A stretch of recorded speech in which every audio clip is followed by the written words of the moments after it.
നിയമസഭാ തെരഞ്ഞെടുപ്പിൽ പത്തനാപുരത്ത് UDF BJP ഡീൽ നടന്നെന്ന് KB ഗണേഷ് കുമാർ. എന്റെ പൊന്നു ദൈവമേ, ഗണേഷ് കുമാർ സാറിന് ഇതുവരെ നേരം വെളുത്തില്ല എന്നാ തോന്നുന്നത്. ഇവിടെ നടന്ന ഒരു വലിയ ഡീലാണ്. ചാത്തന്നൂരും പത്തനാപുരം കൂടി വെച്ചുള്ള BJPയും കോൺഗ്രസും തമ്മിലുള്ള ഒരു ഡീലാണ്. മുഴുവൻ വോട്ടും BJP കോൺഗ്രസിന് കച്ചവടം നടത്തിയിരിക്കുകയാണ്. എനിക്കതല്ല, തലക്കോളം കിറക്കഞ്ഞ മറ്റന്മാർ ഇങ്ങനെ കാണിച്ചു. ജനങ്ങൾക്ക് വേണ്ടാന്ന് വെച്ചാൽ വേണ്ട, അവര് വോട്ട് ചെയ്തില്ല, അതുകൊണ്ട് സാറ് പൊട്ടി. അത് മനസ്സിലായില്ലേ? അല്ലാതെ കൂട്ടുകെട്ട് ഞാൻ ഇതുവരെയും ചെയ്ത തെറ്റുകളൊക്കെ ശരിയായിരുന്നു, അത് മനസ്സിലാക്കി ജനം എനിക്ക് വോട്ട് ചെയ്യേ. ഇതെവിടുത്തെ ന്യായം? കേക്കട്ടെ, ബാക്കി പറ. ഇവിടുത്തെ വോട്ടിന്റെ കണക്കെടുത്ത് പരിശോധിച്ചാൽ BJPക്ക് വോട്ടില്ല.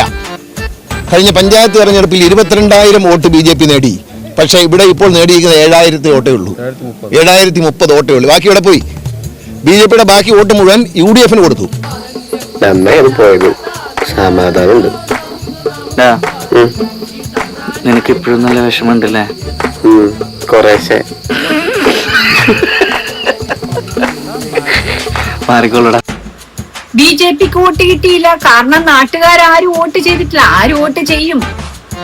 അല്ല, ഗണേഷ് കുമാർ സാറിന്റെ ആഗ്രഹം എന്താണ്? BJPക്ക് വോട്ട് കിട്ടണമായിരുന്നു, BJP ജയിക്കണം. അല്ല, എനിക്ക് മനസ്സിലാകാത്തോണ്ട് ചോദിക്കുക. എന്റെ സാറേ, എനിക്കൊരു ഒറ്റ ചോദ്യമേ ചോദിക്കാനുള്ളൂ. വിഷമിക്കണ്ട, ഇനി അവസരമുണ്ട്.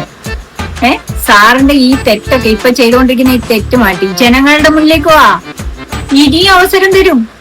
അല്ലാതെ ഇനിയും ജനങ്ങളെ പഴി ചാരാനാണെങ്കിൽ നിയമസഭയിൽ കയറാൻ പോലും അവസരം ഉണ്ടാവില്ല. ഫോണടിയല്ല മന്ത്രിസ്ഥാനം. എന്തായാലും ഗണേഷ് സാറിന്റെ ഈ അവസ്ഥ കാണുമ്പോഴാണ് എനിക്കിതാണ്ട് ഈ സീൻ ഓർമ്മ വന്നത്.